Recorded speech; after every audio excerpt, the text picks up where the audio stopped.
한약을 먹으면 간이 손상되는 것이 아닌가라고 질문하시는 분들이 가장 많으신데요. 이거는 사실 질문의 전제 자체가 조금 잘못되었다고 제가 말씀드릴 수 있을 것 같습니다. 한약이라는 것은 여러 가지 정말 수백 가지의 약재가 있는데 그걸 뭉뚱그려서 한약이 간을 나쁘게 한다는 거는 우선은 말이 되지 않는다고 생각이 되고요. 전문가들 중에서도 한약 중에 어떠한 약재가 간에 무리를 일으킬 수 있다라고 하는 말을 하시는 분이 있으면 그 말씀은 이렇게 귀담아 들으실 필요가 있을 것 같고요. 그게 아니라 한약을 뭉뚱그려서 말씀하는 것 같으면 그거는 사실 비전문가적인 발언이라고 볼 수가 있습니다. 저도 우리 최 원장님처럼 이런 어떤 논문 자료를 통해서 환자분들을 설득하다가 최근에는 그 1년 전부터 직접 혈액 검사기를 도입해서 한의원에서 복약 전후에 어떤 간 수치라든지 신장 수치 이런 것들을 전후 비교를 해서 보여드리고 있는데요. 한약 복용한 이후에 간 수치가 나빠진 경우는 사실 단 한 번도 없었습니다. 오히려 간 수치가 높으셨다가 제가 판단할 때 그분들은 아마 비만으로 인한 지방간으로 보였는데요.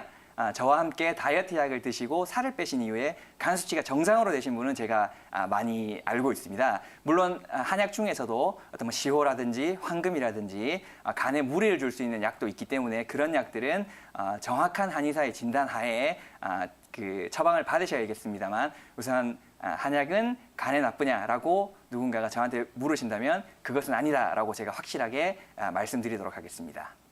저는 다른 또 한약에 대한 어떤 오해 중에 하나라고 할 수 있는 출산 전후의 한약 복용에 대해서 간단하게 말씀을 드리려고 하는데요. 임신을 하시려고 하실 때는 오히려 한약에 대해서는 조금 더 관대하게 받아들이시는 분들이 많이 계십니다. 그러니까 본인이 임신이 잘 안 되시거나 할 때 자궁을 따뜻하게 하고 혈액순환을 도와준다는 의미에서 많이들 드시곤 하는데요. 임신 중이라든지 혹은 산 후에 모유 수유를 하면서는 한약을 먹어도 될까? 아기한테 어떤 영향을 주지 않을까? 이렇게 걱정하시는 분들이 많이 계십니다. 우선 산 후의 몸을 보충하는 산후 보약의 경우에 있어서는 크게 걱정하실 필요가 없으시고요. 실제로 이 모유 성분 중에서 한약이 그렇게 많이 검출이 된다거나 그러진 않습니다. 그래서 그 부분은 첫째로 걱정하실 필요 없으시다는 걸 제가 말씀드리고요.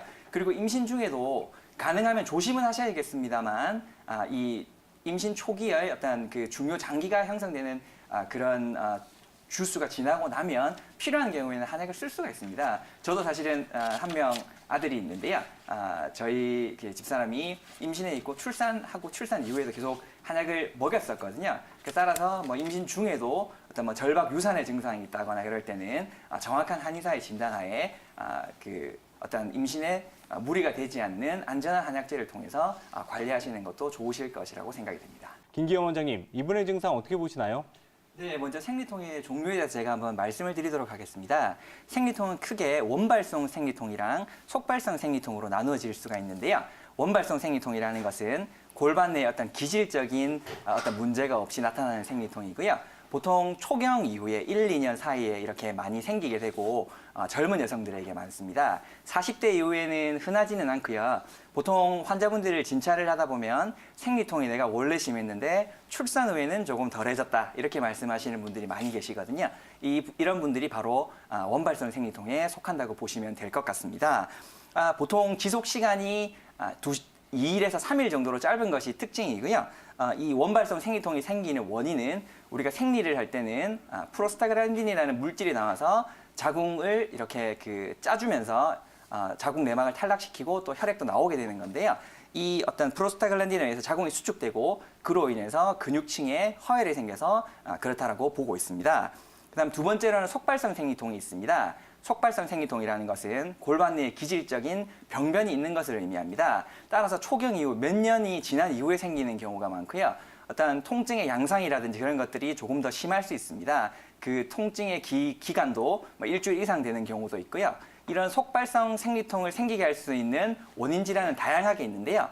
첫째, 자궁선근증이라는 것이 있습니다. 자궁선근증이라는 것은 자궁 내막이 자궁의 근층까지 이렇게 파고 들어가 있는 것을 의미하고요. 우리가 그 생리 주기에 따라서 자궁 내막이 비후되고 탈락되는 것이 반복되기 때문에 통증이 상당히 심할 수 있습니다.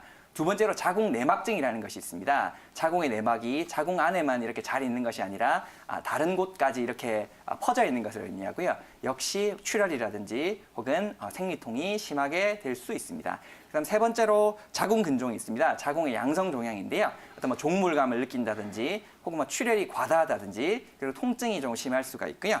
그 이외에도 난소낭종, 골반 염증, 그리고 골반 우렬 증후군 등의 질환이 생리통을 일으킬 수 있는 원인이 됩니다. 네, 이렇게 원발성 생리통과 속발성 생리통의 차이 자세하게 분석을 해주셨는데요. 그렇다면 원장님, 이러한 생리통이 뭐 참을 수 없을 정도로 일상생활을 하기 힘들 정도로 나타난다면 아무래도 자궁에서 보내는 이상 신호로 저희가 파악을 해봐도 될까요?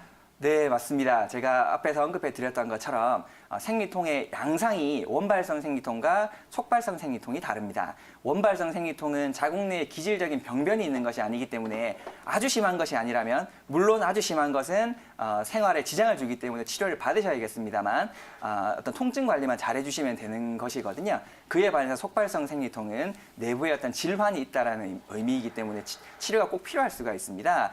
제가 앞서서 말씀드렸던 것처럼 그 생리통의 지속 기간이 2, 3일을 넘고 일주일 혹은 열흘까지 계속된다거나 혹은 그 통증이 참을 수 없이 심하고 이런 경우에는 속발성 생리통을 의심할 수 있고 가까운 병의원 그리고 한의원에서 빠른 진단과 치료가 필요하다고 보시면 될 것 같습니다. 네.